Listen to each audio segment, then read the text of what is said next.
I'm sorry, Yeah. before I finish. Yeah. You subscribe to my pod? Do I subscribe to you? I do not. So you can't interview me then. No Okay, disrespect. Well, Jamal is here. You subscribe? Okay, cool. Yeah. That's cool. Again, there were a couple times within a bucket or two. In previous games, y'all have been able to kind of get over that hump, or maybe. Like that on my face, please? Was it anything they did in particular, or was it just one of those where the bucket didn't go down, there wasn't the stop, they made one? What kind of prevented that you all from being able to get over, kind of like you have in the past? You'll move that mic, please, or just get out the circle, please, for me, please, ma'am. If you're not subscribed to my pod, I appreciate it. Thank you. Patrick Beverley plays for the Milwaukee Bucks. He's out there with your guy, Antetokounmpo, Doc Rivers, the whole crew. And in his last game before they were eliminated from the playoffs, he just decided to have an N-word moment, for lack of a better term. Not only did Patrick Beverley get into an altercation with the fan where he threw a ball at them in the crowd,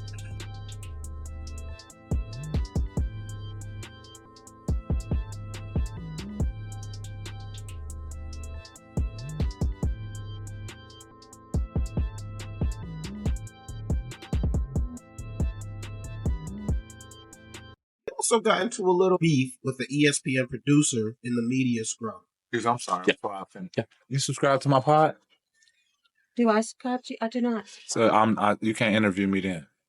No Okay, disrespect. Well, Jamal is here. You subscribe? Okay, cool. Yeah. That's cool. Again, there were a couple times within a bucket or two. In previous games, y'all have been able to kind of get over that hump, or maybe. Like that on my face, please? Mhm. Yeah, thank you.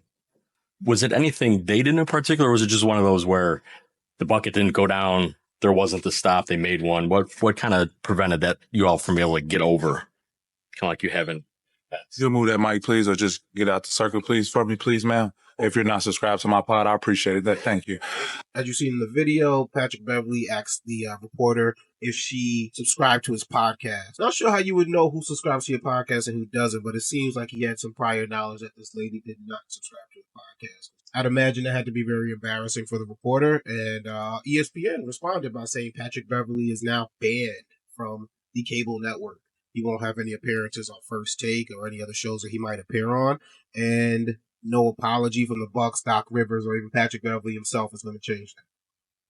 Why did Patrick Beverley pick that moment to decide he wanted to kick her out the scrum? Was she the only person there that did not subscribe to his podcast? Was this a personal thing that maybe we don't know that much about?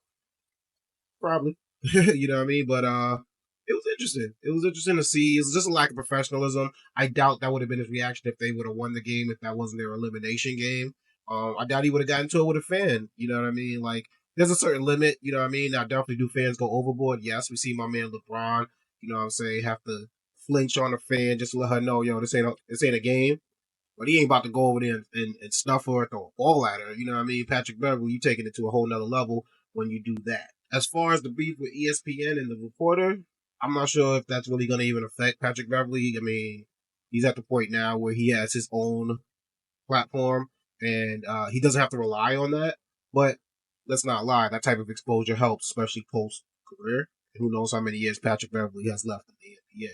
Quick editor's note, y'all. Looks like ESPN has backtracked on their statement about Patrick Beverley, and he is not banned. Yeah, it looks like there was some finessing done behind the scenes, some apologies made, or maybe ESPN just wants to keep the good faith relationship with the NBA. But they released a statement saying that the original statement was an erroneous report. It was false. I don't know how true that is, because I've seen a lot of publications that can't broadcast information without getting it confirmed by multiple sources.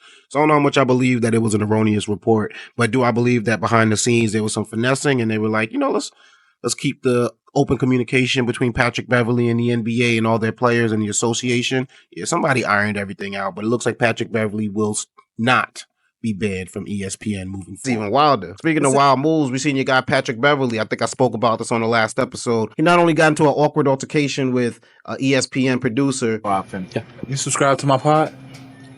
Do I subscribe to you? I do not. So you can't interview me then. No Okay, disrespect. Well, Jamal is here. You subscribe? Okay, cool. Yeah. Kind of like you have in the past. You'll move that mic, please, or just get out the circle, please, for me, please, ma'am. If you're not subscribed to my pod, I appreciate it. Thank you. He also threw a basketball at a fan in the crowd. Since then, the NBA has decided that he will be suspended for 4 games without pay starting next season. In the final minutes of the Game 6 loss to the Pacers, Beverley was seen throwing a ball towards Pacers fan and hitting a woman in the head. Beverley then waved at a different fan to throw the ball back at him, which he did, and then Beverley chucked the ball right back at him hard. That's wild. You know, the most famous fan-player interaction was the Alice in the Palace that happened at Detroit back in the day. We also seen Russell Westbrook get into back and forth with fans, get him kicked out, but you can't be throwing projectile items at them, Patrick Beverley. You got let them throw it at you first, and then you can wild the fuck out. But you really can't be out there just tripping.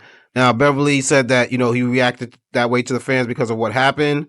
It was an unfortunate situation that should have never happened. What I did was bad, and that should have never happened. I have to be better, and I will be better, Beverley said on his podcast. He also said, regardless of what was being said, and it was much more than Cancun on 3, let's just say it was more than that.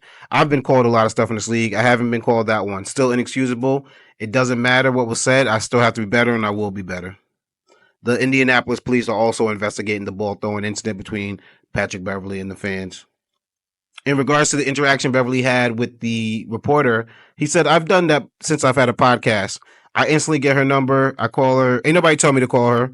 Like, I literally find her number, call her number, like, hey, I know you're probably getting a lot of people reaching out to you, and I apologize about that. It was never my intent to disrespect you. We got on the phone and laughed about it. That's dope that, you know, Patrick Beverley is able to move on, and that didn't turn into a worse situation. And you know, your boy DJ Playboy here at the Perfect Talk Podcast is going to keep you informed on everything going on, man. I had to follow up with that one, man. Have you heard? What it do is your guy DJ Playboy, man. I got to thank y'all so much for checking out this short clip of the Perfect Talk Podcast. But please, man, make sure y'all go check out the full episodes right here, and make sure you hit that subscribe button. You know how it's going down.